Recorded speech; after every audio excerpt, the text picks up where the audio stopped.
Abra o capô de um Buick Regal de 1985 e você verá um motor.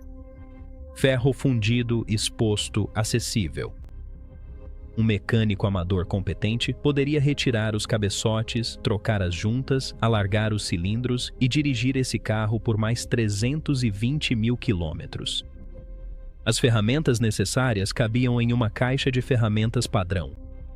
O conhecimento necessário vinha de um livro de biblioteca. Abra o capô de qualquer carro de 2024 e a história é diferente. Você vê tampas de plástico, você vê um motor de alumínio turboalimentado espremido no compartimento. E se esse motor superaquecer uma vez, apenas uma vez, o mecânico não vai consertá-lo. Ele vai te dizer que não vale a pena. Ele vai te entregar um orçamento de $6.000 e sugerir que você comece a pensar em financiar um novo.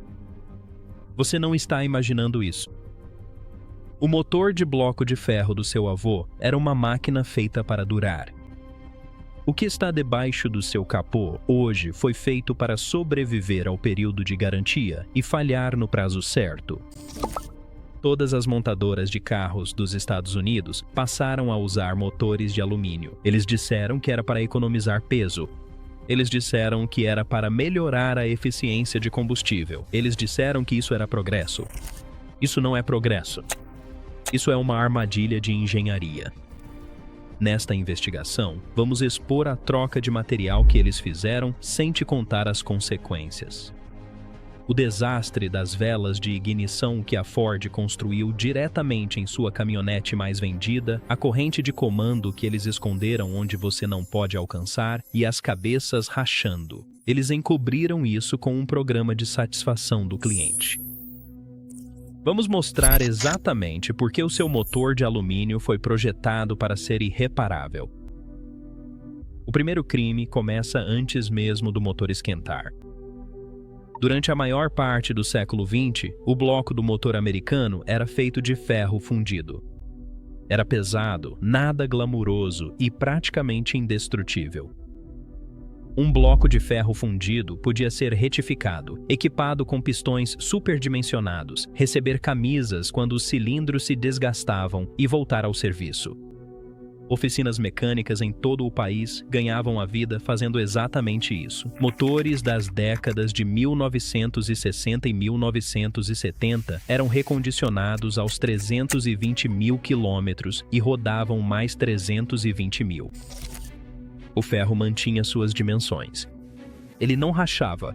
Ele expandia e contraía com as mudanças de temperatura de forma previsível e controlável. Então, o governo mudou as regras. Os padrões de economia média de combustível corporativa estabelecidos em 1975 e gradualmente endurecidos ao longo dos anos 1990 e 2000 criaram uma enorme pressão sobre os fabricantes para reduzir o peso dos veículos. O alumínio tem 1/3 da densidade do ferro fundido. Uma redução de 10% no peso do veículo resulta em um ganho de 6 a 8% na economia de combustível. A conta era simples. Os fabricantes mudaram. No início dos anos 2000, blocos de motor de alumínio já eram padrão em toda a indústria. Na década seguinte, blocos de ferro fundido praticamente desapareceram dos veículos de passeio. Os fabricantes disseram ao público que isso era progresso. O que eles não contaram é que o alumínio expande e contrai a uma taxa aproximadamente 2 vezes maior que o ferro fundido sob ciclos de temperatura. Toda vez que o seu motor esquenta e esfria, o alumínio se movimenta, forçando as juntas, forçando os retentores, forçando os revestimentos do cilindro que ficam entre os anéis do pistão e o metal nu. A BMW descobriu isso da pior forma nos anos 1990. Seus blocos de alumínio usavam um revestimento de cilindro chamado Nicosil, um composto de níquel-silício carboneto aplicado no lugar da tradicional camisa de ferro fundido. Era mais leve, tecnicamente sofisticado e nos Estados Unidos foi um desastre. O combustível americano tinha um teor de enxofre mais alto do que o combustível europeu. O enxofre reagia quimicamente com o níquel do revestimento nicosil e o destruía. Motores dos V8 M60 e M62 da BMW estavam falhando antes de 60 mil milhas. Os proprietários recebiam contas de substituição do motor entre 8 mil e 15 mil dólares. A BMW substituiu discretamente os motores afetados. A lição que a indústria aprendeu não foi que as camisas de ferro fundido são mais confiáveis. Em vez disso, a sugestão era que utilizassem um revestimento diferente. O bloco de alumínio permaneceu no lugar. A sensibilidade fundamental permaneceu, e assim começou o ecossistema de reconstrução, as oficinas mecânicas, as mandriladoras, os serviços de ajuste de camisas que mantiveram os motores de ferro em funcionamento por gerações. Desaparecer. Hoje, a maioria dos motores de alumínio não compensam a reconstrução em caso de falha. O bloco vira sucata e você compra uma unidade de reposição. Senão você compra um carro. O motor de ferro era uma máquina. O motor de alumínio é um componente com data de validade, mas o bloco em si é apenas parte do problema. É nos cabeçotes que a verdadeira armadilha foi montada. A falha da junta do cabeçote é um dos reparos de motor mais comuns do mundo. Isso já acontece há 100 anos. Em um motor de ferro fundido, o processo é suportável. Você remove o cabeçote, inspeciona, faz o desbaste para deixá-lo plano. Se necessário, um serviço chamado retífica, que custa cerca de 200 dólares, instala uma nova junta e volta a rodar. O ferro fundido tolera esse processo. Ele pode empenar levemente em caso de superaquecimento e ainda assim pode ser recuperado para as especificações com um desbaste superficial. O ferro fundido é tolerante porque mesmo um motor com defeito raramente ameaça a integridade estrutural do ferro. O alumínio não perdoa. Cabeçotes de alumínio agora são universais em veículos de passeio. Eles são mais leves que o ferro.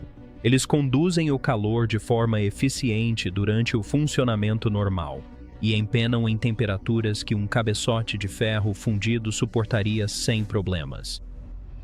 Uma bomba d'água com defeito, uma mangueira rachada, um marcador de temperatura que sobe para o vermelho antes do motorista perceber, qualquer um desses problemas em um veículo com cabeçotes de alumínio pode causar uma distorção permanente.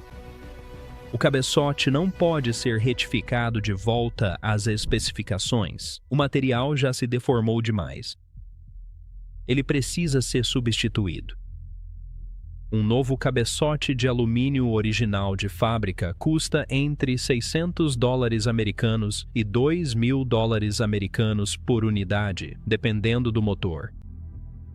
A mão de obra para um serviço completo de junta do cabeçote em um motor moderno de alumínio varia de 1.500 dólares a 4.000 dólares. Em um V8 pode ser necessário trocar os dois cabeçotes. Em um veículo avaliado em 8.000 dólares, a conta é imediata. O mecânico vai te dizer que não vale a pena consertar. Ele não está errado. Essa é a consequência de se usar um material com menor tolerância ao calor no componente mais quente de um motor e depois combiná-lo com sistemas de arrefecimento. Projetados com reservatórios de plástico, coletores de admissão de plástico e sensores de temperatura que não dão nenhum aviso antes de falharem. Os sistemas de arrefecimento dos veículos modernos têm mais pontos de falha do que nunca. Os cabeçotes são menos tolerantes a essas falhas do que nunca. Esses dois fatos não colidiram por acaso. A Ford entendeu essa sensibilidade e a usou para criar um dos piores desastres com velas de ignição da história automotiva moderna. As velas de ignição são o item de manutenção mais rotineiro em um motor a gasolina. Você as troca a cada 48.000 a 160.000 quilômetros, dependendo do tipo de vela. Em um cabeçote de alumínio devidamente projetado, com inserto de rosca de aço, o processo leva 1 hora e custa cerca de $40 em peças. É assim que a substituição de velas de ignição tem sido feita durante toda a história do motor de combustão interna. A Ford teve uma ideia diferente. O motor Triton 5.4 litros, também chamado de 5.8, equipava a F-150, a Expedition e o Mustang Shelby GT500, sendo o motor principal dos caminhões da Ford. Por mais de uma década, de 1997 até o início dos anos 2010. Os cabeçotes de alumínio desse motor tinham as velas de ignição rosqueadas diretamente no alumínio, sem inserto de aço para reforço, sem reparo de rosca embutido. O alumínio não mantém as roscas sob repetidos ciclos térmicos. O resultado era que as velas de ignição no Triton 5,4 litros frequentemente travavam no cabeçote. E quando o técnico aplicava o torque necessário, espanava as roscas e a vela era expulsa do cabeçote. O cilindro agora ficava aberto para a atmosfera pelo orifício da vela. O cabeçote virava sucata. A Ford conseguiu piorar a situação. Em 2004, a Ford introduziu a versão de 3 válvulas desse motor. Ela utilizava uma vela de ignição de 2 peças. O corpo e a ponta do eletrodo eram componentes separados. Quando a vela travava no furo de alumínio e um técnico tentava removê-la, as 2 peças se separavam. A ponta do eletrodo permanecia quebrada dentro da câmara de combustão. A Ford reconheceu esse modo de falha e emitiu o boletim de serviço técnico 08766. Eles criaram o programa de satisfação do cliente 09B38. Eles venderam um kit especial de extração, peça Ford no 303, 1203, especificamente para remover as próprias velas de ignição quebradas dos próprios motores. Uma ação coletiva Vargas contra Ford Motor Company foi movida no Distrito Central da Califórnia, representando proprietários de caminhonetes F-150 de 2004 a 2008 com esse motor. Milhares de reclamações foram registradas junto à Administração Nacional de Segurança no Trânsito nas Rodovias. A remoção da ponta de uma vela quebrada de uma câmara de combustão de alumínio custa de $500 a $1.500 por cilindro. 8 cilindros. Isso não é uma falha mecânica. A Ford sabia que seus cabeçotes de alumínio não manteriam as roscas sob ciclos térmicos. Eles optaram por não reforçá-las. Eles escolheram um plugue de 2 peças. A manutenção de rotina pode causar pane no motor. Te venderam uma troca de óleo com uma granada dentro. O mesmo vale para o que a GM usou em seu motor V6 3.6 litros. A corrente de comando é o que mantém a parte superior do seu motor sincronizada com a parte inferior. Se ela falhar, o motor se destrói. Isso é sabido desde o início do motor de combustão interna. A solução de projeto sempre foi a mesma: torná-la acessível e fácil de fazer manutenção. Em todo V8 americano dos anos 1950 até os anos 1990, a corrente de comando ficava na frente do motor, atrás de uma tampa simples. A substituição da corrente custava de $400 a $600 em uma oficina, incluindo peças e mão de obra. A General Motors fez uma escolha diferente. O motor V6 de 3,6 litros era usado no Chevrolet Camaro, no Chevrolet Malibu, no Cadillac CTS, no GMC Acadia, no Chevrolet Traverse e no Chevrolet Equinox. Entre 2007 e 2017, posicione a corrente de distribuição na parte traseira do bloco do motor, junto à parede corta-fogo. Essa é a pior localização possível em termos de disponibilidade de serviços. Para acessar a corrente de distribuição, o mecânico precisa remover o motor ou a transmissão. Isso não é um simples inconveniente. Isso exige a remoção completa do motor em um serviço que deveria ser apenas a retirada da tampa frontal. A corrente costuma falhar entre 80.000 e 120.000 milhas, ou seja, na metade da vida útil de veículos que deveriam durar décadas. A falha ocorre devido à lubrificação inadequada no sistema de comando variável de válvulas que adiciona solenoides, atuadores e passagens de óleo que podem falhar, antes mesmo da própria corrente. Em 2016, uma ação coletiva, Sloan v.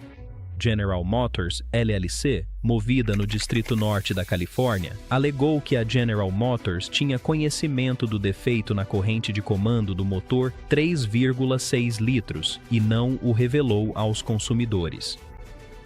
A substituição da corrente de comando em uma concessionária para um veículo afetado custa entre $2.000 e $4.000.